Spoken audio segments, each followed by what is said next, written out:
নমস্কার বন্ধুরা, welcome to my YouTube channel. আমরা প্রতিদিন রান্নায় টমেটো ব্যবহার করি, কিন্তু জানেন কি ছোট্ট লাল টমেটো আমাদের শরীরে কি অসাধারণ উপকার করে, আবার কারোর জন্য এটা ক্ষতিকরও হতে পারে। আজকের ভিডিওতে আমরা জানাবো টমেটো খেলে শরীরে কি কি পরিবর্তন হয়। টমেটোতে আছে vitamin C, vitamin A, vitamin K, potassium, folic acid এবং একটা শক্তিশালী অ্যান্টিঅক্সিডেন্ট লাইকোপিন। এই লাইকোপিন আমাদের শরীরে নানা রোগ থেকে রক্ষা করে। এবার বলবো টমেটোর উপকারিতা। ত্বকের জন্য টমেটো খুবই ভালো। টমেটো ত্বক উজ্জ্বল রাখতে সাহায্য করে, ভিটামিন সি এবং কোলাজেন তৈরি করে, যা ফলে ত্বক টান টান থাকে। টমেটো হার্টের জন্য খুব ভালো। লাইকোপিন কোলেস্টেরল কমাতে সাহায্য করে, ফলে হার্ট অ্যাটাকের সম্ভাবনা অনেক কমে। টমেটোর মধ্যে থাকে ভিটামিন এ, যা চোখের দৃষ্টি শক্তিকে শক্তিশালী করে। রোগ প্রতিরোধ ক্ষমতা বাড়ায়। ভিটামিন সি শরীরে ইমিউনিটি বাড়ায়।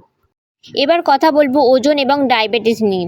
যাদের ওজন অনেক ভারী তাদের ওজন কমাতে টমেটো অনেক সাহায্য করে। টমেটোতে ক্যালোরি কম থাকে, ফাইবার বেশি থাকে, তাই ওজন নিয়ন্ত্রণ রাখে। টমেটো ব্লাড সুগার নিয়ন্ত্রণে সাহায্য করে। পরিমাণ ঠিক রেখে খেতে হবে। এবার কথা বলবো টমেটো খেলে কি কি ক্ষতি হতে পারে। সব কিছুর মতো টমেটোতে বেশি খেলে অনেক সমস্যা হতে পারে।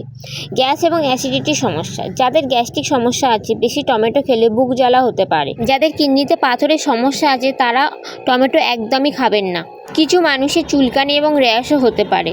অতিরিক্ত খেলে কিছু মানুষের গাঁটে ব্যথা বাড়তে পারে। এবারে কথা বলবো কিভাবে আপনারা টমেটোটি খেতে পারেন। কাঁচা স্যালাড হিসাবে খেতে পারেন, রান্না করে খেতে পারেন, জুস হিসাবে খেতে পারেন। দিনে 1 থেকে 2টো টমেটো যথেষ্ট। তাহলে বুঝতেই পারছেন টমেটোটি আমাদের শরীরে খুবই উপকার, তবে পরিমাণ মতো খেতে হবে। ভিডিওটা ভালো লাগলে লাইক করুন, শেয়ার করুন এবং সাবস্ক্রাইব করতে ভুলবেন না। পরের ভিডিওটা নতুন স্বাস্থ্য টিপস নিয়ে আমি আবার চলে আসবো।